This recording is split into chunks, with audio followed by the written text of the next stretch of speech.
After a few years of work, my life had started to improve. My cousin introduced me to a beautiful girl. We fell in love smoothly, got married, and she became pregnant. When our child was 1 year old, a neighbor made an offhand comment. "This child looks quite like your brother." The next second, my cousin walked in through the door. Ding! Story Shots reminds you to click the subscribe button at the bottom right corner to read the full novel. Cousin, you're either at work or looking after the baby. Why don't you give me your gaming setup to play with? Wilfred Charlton's face wore a pleading smile.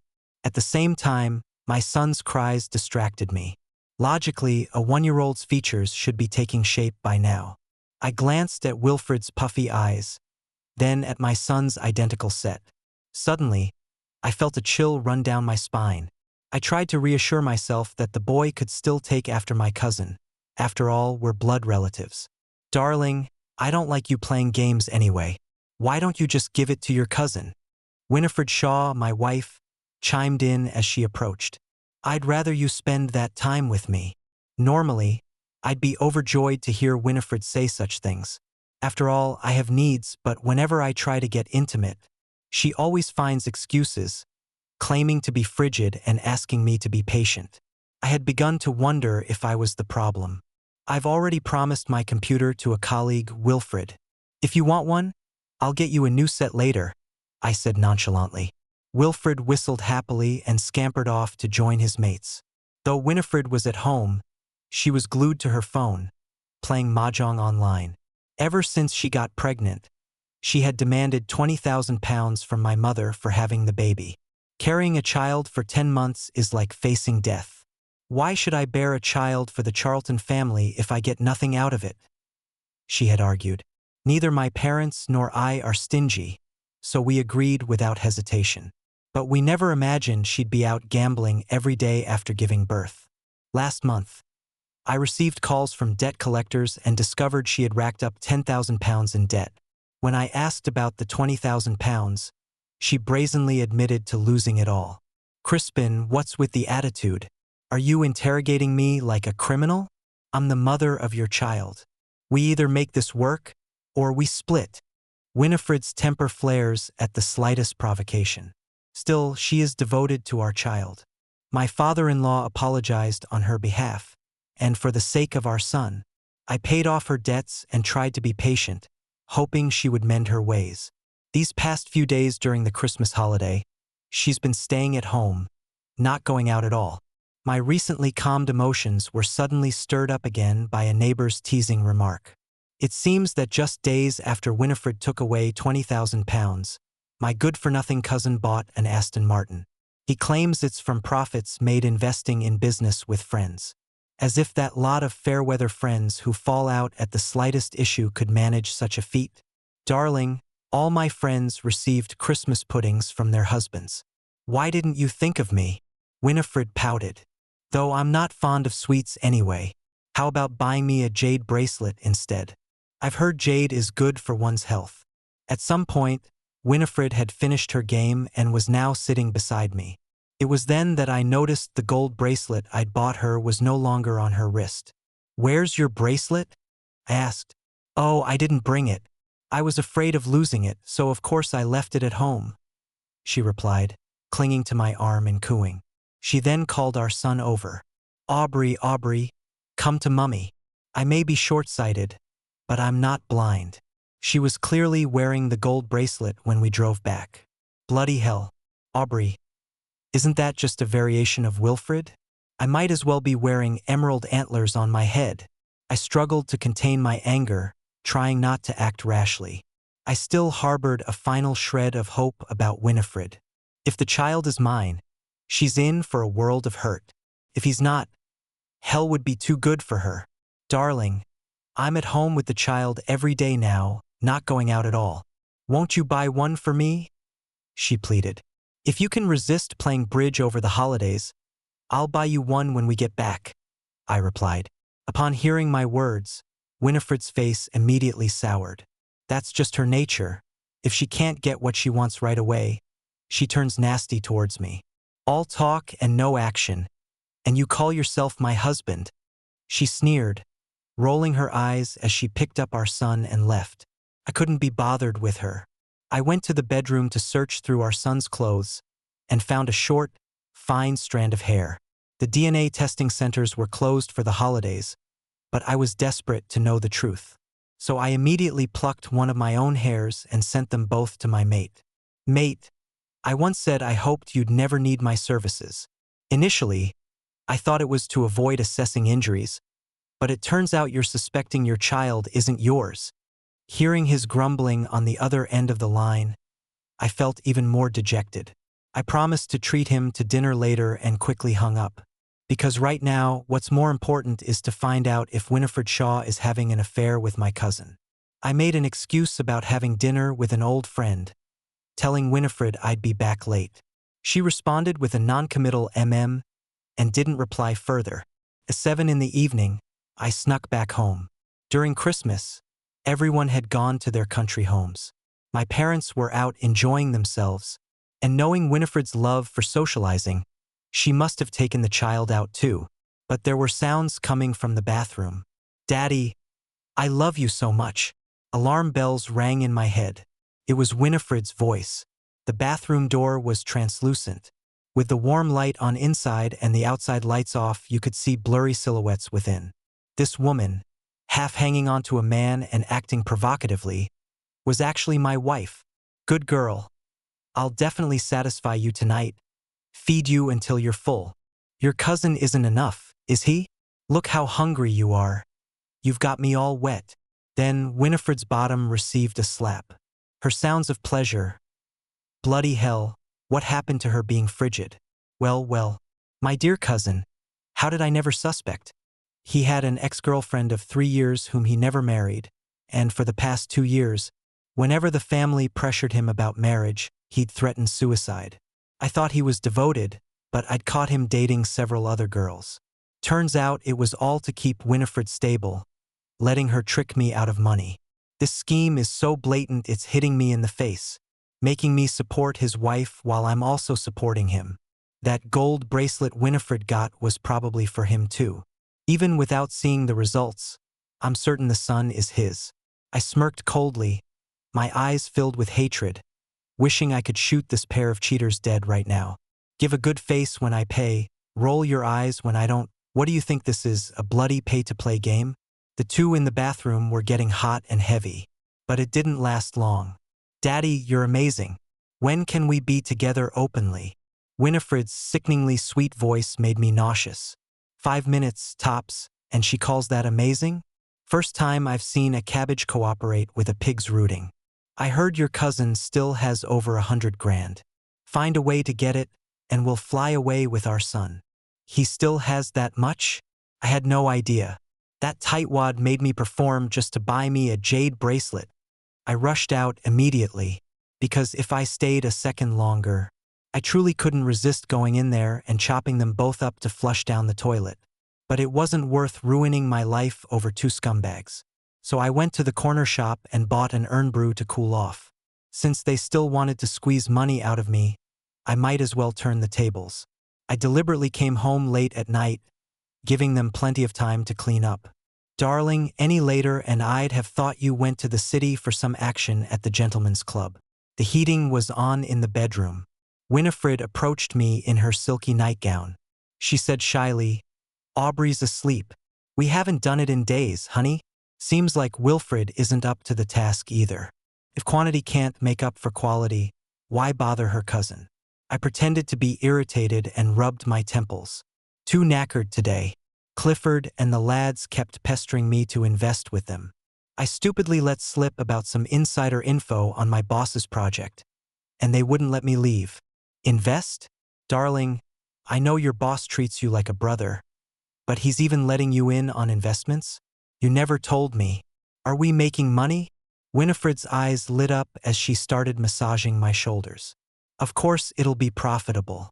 If all goes well, you'll be able to move into that spacious flat in the city center you've been dreaming of this year, I said as I finished speaking. Winifred threw her arms around me from behind, then dramatically fell into my embrace. Darling, marrying you is the best thing that's ever happened to me. You're brilliant, she gushed. I smiled without saying a word, gently pushing her to the side. Marrying you has been the worst luck of my life, I thought to myself. She didn't persist, instead hugging her phone and turning away from me to start messaging. Honey, you go to sleep first. I'm just giving some advice to my bestie. She's had a row with her partner, Winifred explained. I couldn't be bothered to listen to her prattle on, so I turned off the light and went straight to sleep. The next morning, Winifred frantically found me on the balcony. Darling, my dad's collapsed with high blood pressure. He's in hospital now. Could you transfer me £5,000 urgently? She pleaded. I promise I won't go gambling again, all right? Surely a hospital stay for high blood pressure wouldn't cost £5,000, I thought. I tried to calm her down. Don't panic. Let your sister cover it first, and we'll pay her back half later. I'm sure she'll understand. Crispin, she exclaimed. I didn't get angry when you didn't buy me that bracelet, but this is my dad we're talking about. How can you be so nonchalant? I'd like to see how relaxed you'd be if it was your own father lying there. Winifred's eyes welled up with tears, as if she'd touched on a sore subject. I stared at her coldly. Winifred began to look guilty. Darling, I didn't mean it like that. I'm just worried. That's all. She backtracked. It's all right, I understand. You're 5 years younger than me, and I often make allowances for you. But love, didn't I tell you last night about my recent investments? All my liquid assets are tied up, and I'm still £50,000 short. I'm stressed about it too, I explained. With that, I lit another cigarette. There were already 7 or 8 cigarettes butts scattered on the ground. If we lose, won't my son and I be left out in the cold? Winifred Shaw's eyes widened. Indeed, she only ever cared about herself. I was truly bewitched when I married her. My boss is taking on the risk. Don't you believe in your husband's ability to make money? Winifred relaxed a bit, then asked, but why do we still need £50,000? The minimum to get in is $200,000. It's a maritime business, so we need to buy a ship. Later, we'll split the profits proportionally based on what we bring in. Remember Mr. Marshall you met before? He's the one who got in with my boss, so he really values my boss. The gifts he sends for holidays, just the handbags for my boss's wife, are worth over £10,000 each. I knew she might not be interested in alcohol and cigarettes, but designer bags could certainly spark her greed. He just gives away bags worth over 10 grand? I held back a sneer and nodded seriously. Giving money would be a bribe, but gifting bags is fine. I had to talk my boss's ear off and take many drinks for him before he agreed to bring me in. Otherwise, for this kind of money-making opportunity, who wouldn't prioritize their own family first? Winifred came over smiling and grabbed my arm, her eyes darting about. Darling, that's quite right. You should bring your cousin into these money-making ventures too. He can't go on like this forever. He's not getting any younger and still hasn't found a wife. Just yesterday your mother was asking me if I knew any suitable girls to introduce to your cousin. He has no money, so no woman wants to be with him. I thought Winifred would at least beat around the bush a bit. I didn't expect her to skip the act entirely and directly try to get all the benefits for her lover. After some thought, I nodded. It's not impossible to bring him along. I happen to need £50,000 as well, but my childhood friend has already gone to raise the money. Where would Wilfred get 50 grand from? I originally planned to borrow the 50,000 myself to make up the difference, but everyone's tight on cash lately. I suppose we'll have to let Clifford and his lot benefit.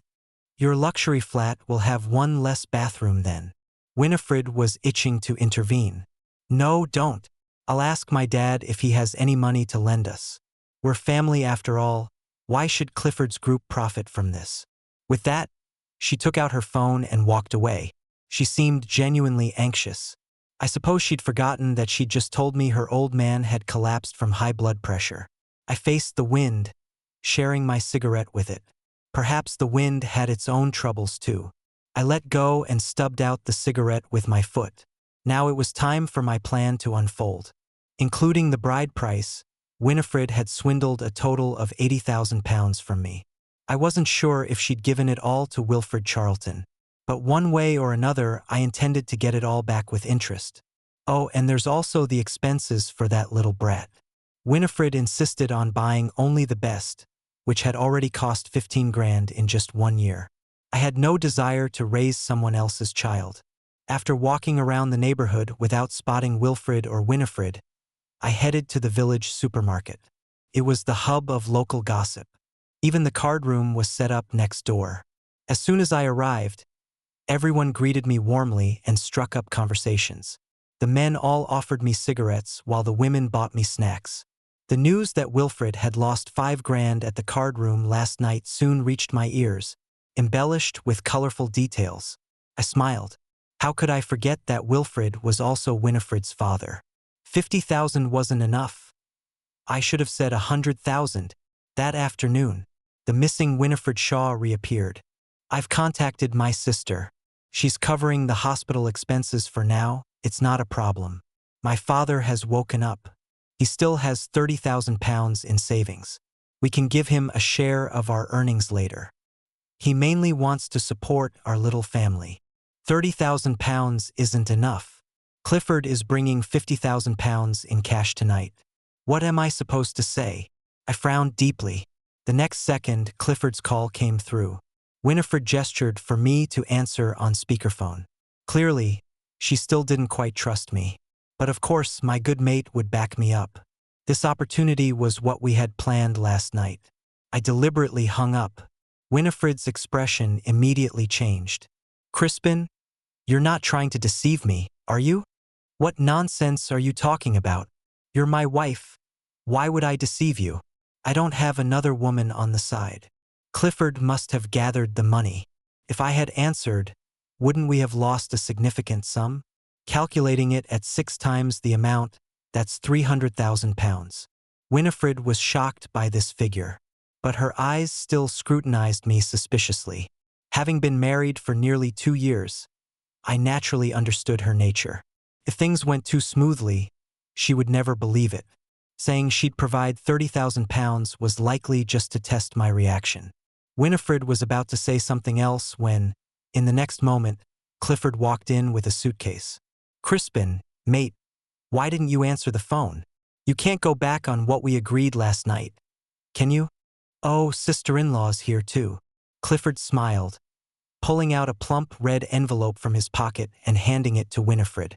This is Christmas money for the little one. Then he turned to me. Crispin, the others are still gathering money. I got my dad to chip in an extra 10 grand. Here's my personal 50 grand. Just let me in on this deal. Clifford's face turned serious. Isn't it only once every 6 months? You can bring them in next time. Crispin, you and I were the best of mates growing up. We've always had each other's backs. When have I ever not done something you've asked? With that, he unzipped a corner of the suitcase. It was packed full of pound notes. I glanced at Winifred's face from the corner of my eye. She was shocked when she saw the thickness of the envelope. You should know that in our area, giving money to children usually amounts to no more than 50 pounds. This envelope contained 500 pounds. With my groundwork from this morning and Clifford's Oscar-worthy performance, Winifred couldn't stand firm anymore. Clifford, you called me sister-in-law, and I shouldn't have stopped you from this opportunity to make money.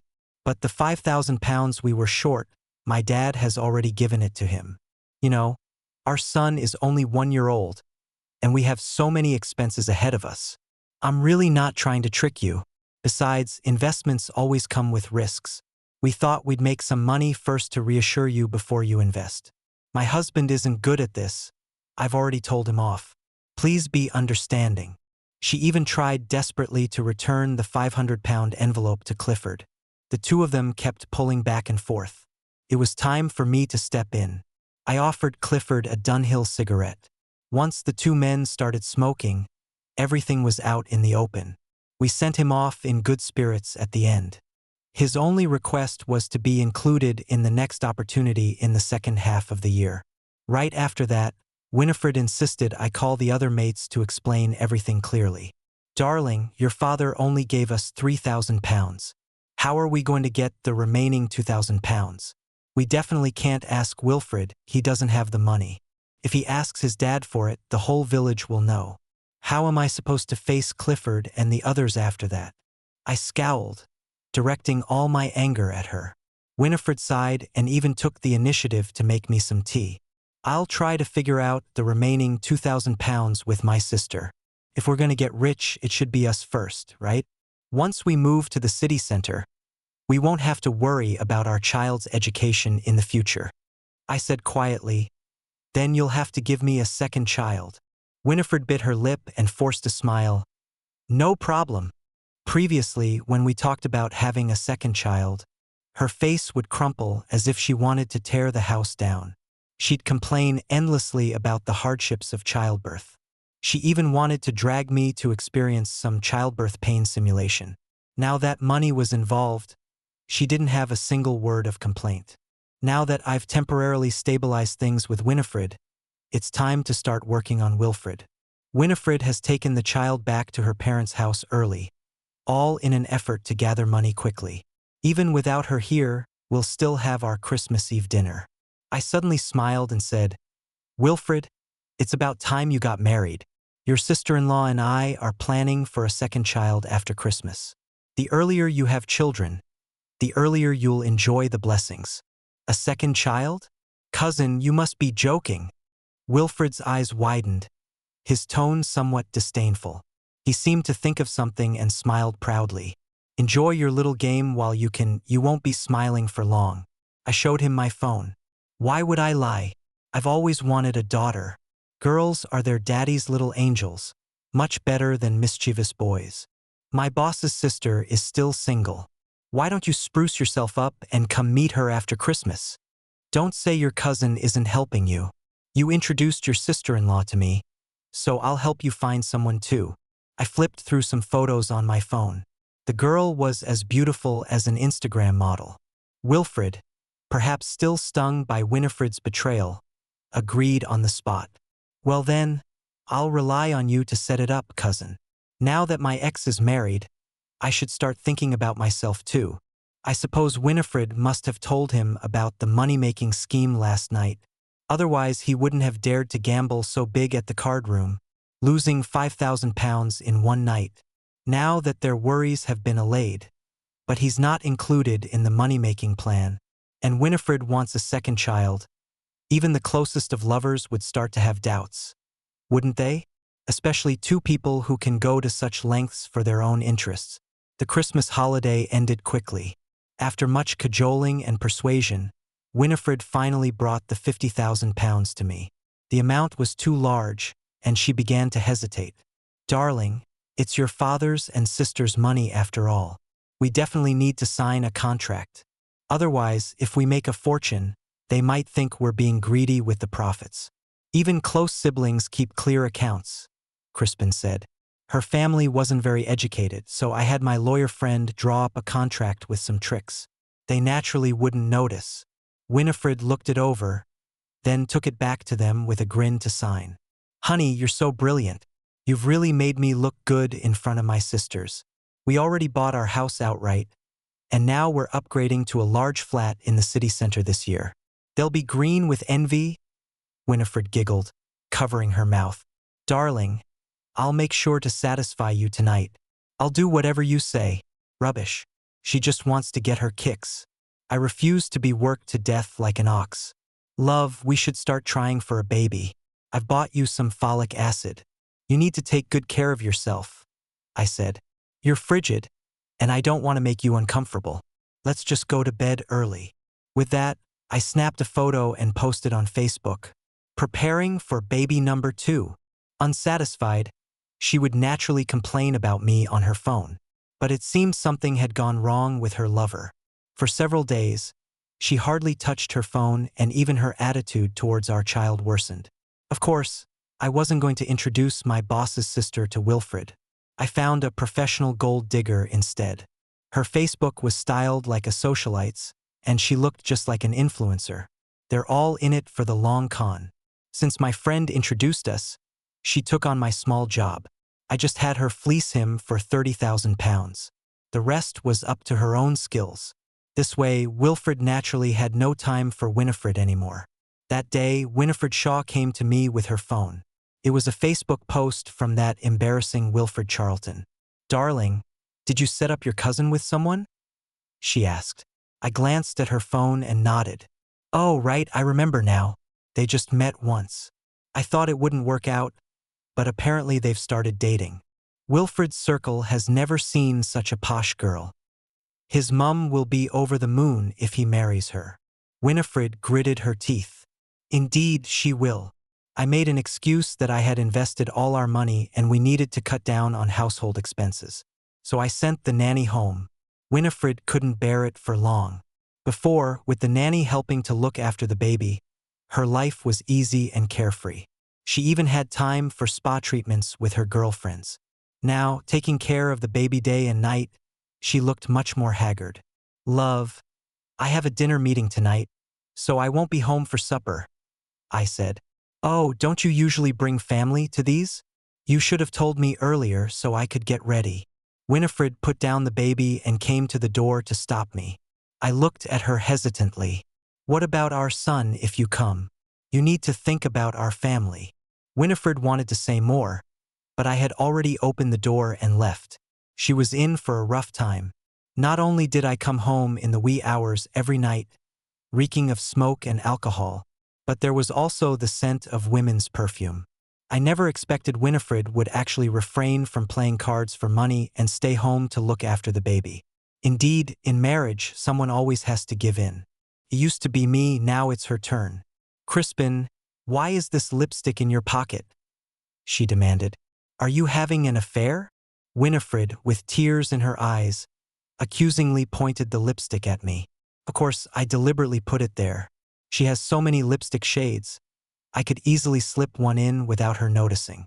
I frowned, rubbing my temples. "What nonsense are you talking about?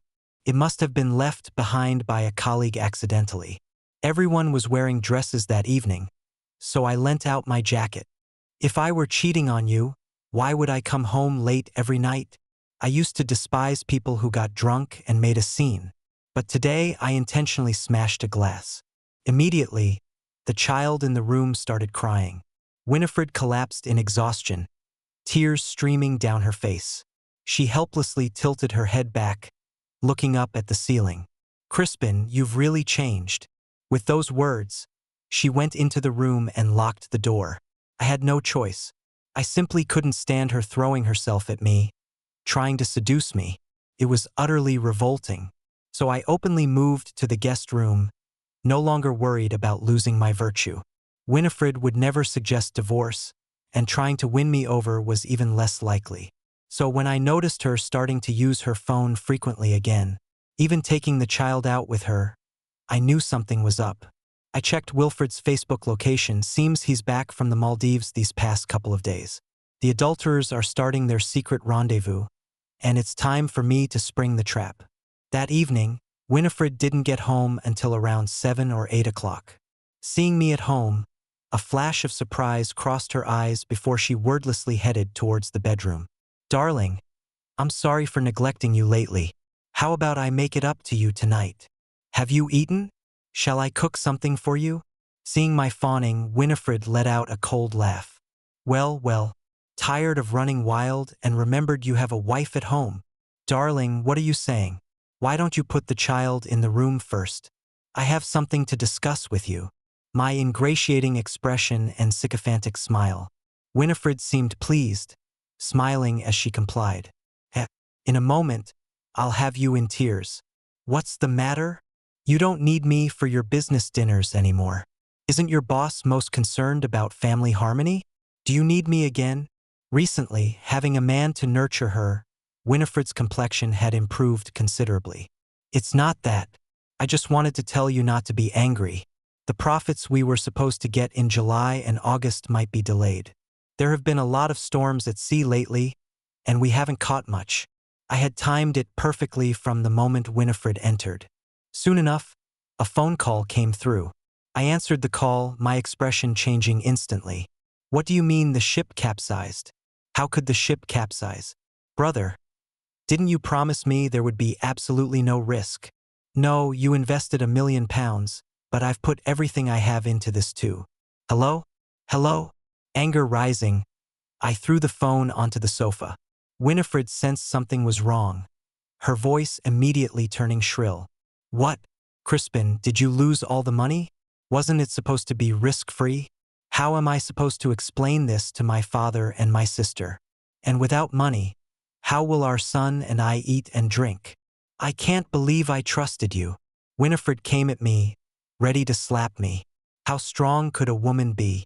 I grabbed her arm and gently pushed her, causing her to fall back onto the sofa. How could I have predicted this? I've lost my job. This investment failure has caused all the partners to withdraw their funds. The company's gone under. You're just worried about that £50,000. Other men's wives all have powerful families to support them. All you know is to take money from my pocket. I had no choice but to look for ways to make money everywhere. Winifred cried out, Crispin, nothing you say matters anymore. And now you're getting angry? Let me tell you, you must return that $50,000 to my father, and we're getting divorced. As if on cue, our child came out crying. Daddy, Mummy. Winifred picked up the child, her eyes fixed on me with determination. Aubrey, he doesn't deserve to be your father. We're leaving. I grabbed her sleeve. Darling, don't go. The child is here. I promise I'll pay back the money. I've signed the contract. How could I run away? Winifred took a deep breath and said coldly, You indeed can't run away, which is why we're still getting divorced. She grabbed her bag and slammed the door shut. Chase after her? Not a chance. I leisurely opened a bottle of red wine for myself, then lit some scented candles. The investment was real, but failure was impossible. My relationship with my boss was so good. Knowing I was in the green, he helped set up a deal. What's wrong with that? Was I supposed to just let them take me for a fool? With the atmosphere set, I sent a message to the other side. The net to catch Wilfred Charlton was about to be drawn in. At midnight, a call came in from an unknown number. I was ready to go, car keys in hand. Are you this woman's husband? Your woman is seducing my boyfriend. Come and take her away now. How could I be the only one to witness this drama of catching cheaters? Naturally, I called Clifford and the lads. We're all hustling in the city, so we can have each other's backs when something happens. I hung up and notified them immediately. I casually left a DNA test report on the table. Aubrey Charlton and I were not father and son. The result was obvious. I said before, if the child wasn't mine, sending her to hell would be too lenient. Everyone rushed in, taking videos and photos with their phones. Wilfred Charlton and Winifred Shaw's clothes were thrown about. Wilfred's girlfriend and her girlfriends were blocking the door. They couldn't leave. Not to mention there was a crying child. Bloody hell, Winnie. You're damning unbelievable. You're actually shagging Crispin's cousin. Christ, what about the kid then? Wilfred, you absolute animal. You're not human. One after another, everyone started piling on. Guaranteed to keep Wilfred Charlton in bed for 3 days. Stop it. Stop hitting him, someone shouted. You lot still call Crispin brother, but he's lost all his money and dragged you down with him. I've been wanting to divorce him for ages. Winifred Shaw cried out. Wilfred Charlton, his face bruised and swollen from the beating, was only concerned with apologizing to his girlfriend. Baby, I swear I didn't mean to. It was his wife who seduced me. I made a mistake. You can hit me if you want, but that child can't possibly be mine. Wilfred Charlton, you? Winifred could barely contain her anger. Of course, if those two could get together, Winifred knew all too well that Wilfred wanted to marry into the Shaw family. That would mean even more money they couldn't afford to spend. For the sake of the child, she had to endure it. After all, she couldn't rely on Crispin anymore. Yes, I couldn't resist the temptation and got with your cousin. What are you going to do about it? You've lost everything now, including your job. I want a divorce. Naturally, this whole charade of catching them in the act was all to ensure she left with nothing. Fine, Winifred. I couldn't keep you by my side, I said, my eyes reddening with anger. These past 2 years have been utterly miserable for me. Sucking up to the bosses at work, only to come home and face her cold shoulder. Forget about a warm meal. There were toys scattered all over the floor with no one bothering to tidy up. Once, I came home drunk, and with the living room lights off, I stepped on a ball and fell flat on my face. I felt sorry for her, thinking she must be exhausted from looking after the child. Instead of getting angry, I went to the bedroom and transferred her 300 pounds to get a relaxing spa treatment. A man should act like a man. If I don't cherish my own wife, who will? But Winifred Shaw was a liar through and through. If she truly had feelings for me, she would have terminated the pregnancy and started anew with me. I wouldn't have had to resort to such extreme measures. She brought this upon herself. I left with my mates. My divorce from Winifred was now set in stone. Crispin Charlton, I must have half of this house. The affair was my mistake, but I still have to raise the child, Winifred Shaw said, bringing her lawyer to negotiate with me. When it came to money, she didn't mince words. But I suspect this child isn't mine. I demand a paternity test. In divorce proceedings, rest assured, no institution would dare to falsify results. Even without my boss, I have plenty of connections in Bath. Winifred, I can't believe you fell for that thug Wilfred Charlton. My tone was contemptuous. Winifred was furious. But the child wasn't mine after all. No matter how much she tried, she didn't dare to do a paternity test. In the end, she agreed to leave with nothing. If the paternity test was done, how could she extort money from me in the future? Crispin, we signed a £50,000 contract. Even if we divorce, you still have to pay. It's in black and white, you can't deny it. After all we've been through, let me give you some advice. Don't sign contracts with too much blank space next time. I had retrieved the contract from her earlier and had already added some extras. The money was lost, each bearing their own responsibilities. What did it have to do with me? Winifred completely broke down. She cried and tried to hit me. I raised my phone towards her. Assault can lead to detention. We're already divorced, so it wouldn't even count as domestic violence. As it happens, I'm short on cash lately. Crispin, you scoundrel. You're no better than Wilfred Charlton. To think I bore you a son. Let me tell you, you won't skimp on child support in the future. He'll attend the most expensive schools. Winifred screamed. I lowered my phone and pulled out a paternity test report from my pocket. Go ask his real father. You're the child's mother. Surely you know who the father is. I flashed an infuriating smile. Winifred Shaw broke down in tears, alternating between laughter and powerless rage as she pounded the table. So you knew all along. This was a setup from the beginning. Crispin Charlton, we've been married for 2 years. Why didn't you give me a chance to come clean? How dare she ask me that? I silently looked at her. You shouldn't be asking me that. You should be asking yourself.